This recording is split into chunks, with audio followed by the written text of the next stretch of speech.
Last November, at a sawmill near Fort St. James, some heavy machinery tore off my right leg, just below my knee. I almost bled to death. A few more minutes, and I wouldn't be standing here looking towards my 22nd birthday. 3 things saved me that night. Frigid cold slowed my heavy blood loss. I can be a little stubborn, as my family will tell you. And then there was just dumb luck. I was injured at lunchtime, when everyone in the mill had gone to eat. Well, almost everyone. Another worker, 10 minutes late for lunch, just happened to pass by about 15 meters away. By then, I'd been screaming for help at the top of my lungs for about 10 minutes. He heard me, and he got help, and I survived. I'm so glad that he was there, this man I'd never met before, never seen.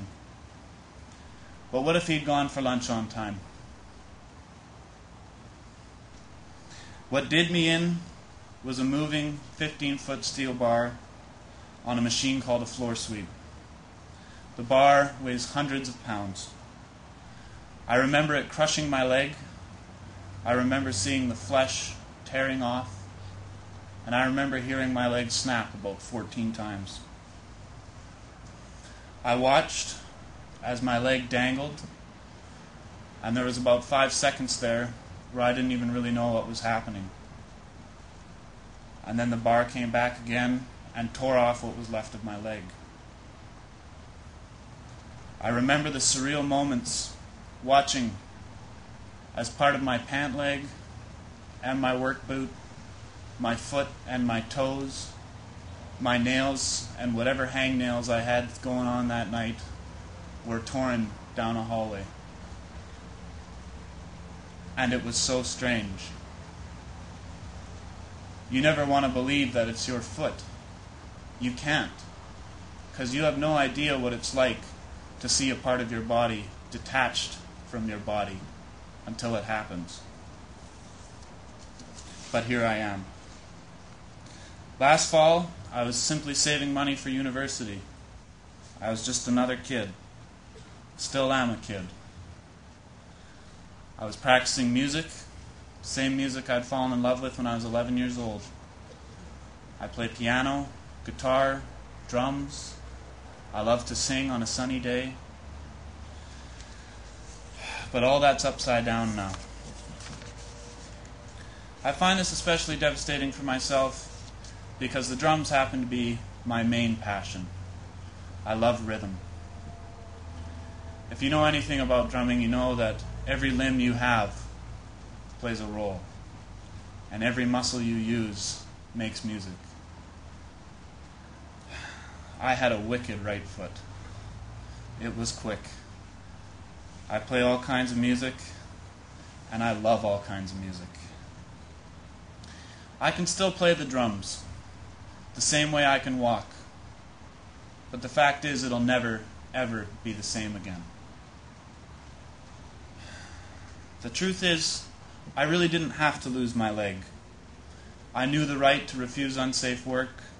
I had all the training I needed. I knew how to lock out machinery. But I didn't act on the knowledge. I just didn't feel right about turning down the job. I just didn't feel right. I wanted to fit in. I wanted to keep my job. And I wanted to be a man. The atmosphere was just get the job done. The problem is I didn't see all this until afterwards.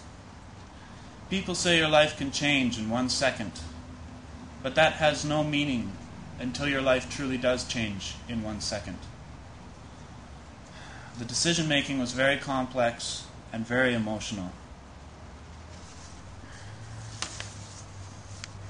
I've had a lot of time to think about this, and I guess I've come up with a couple little tips to on-the-job survival, a lot better than relying on luck. First, do not do only what you want and feel on the job. You must do what you know. And second, workers and bosses should never compromise safety. Never cut corners. Because nothing will ever justify it at the end of the day. Nothing. A boss should never make their workers feel uncomfortable about asking questions or denying unsafe work. All of us, workers and bosses alike, need to demand safety on a daily basis. But most of all, we as workers have to know that you as employers mean it when you say you want us to be safe. Think about those words.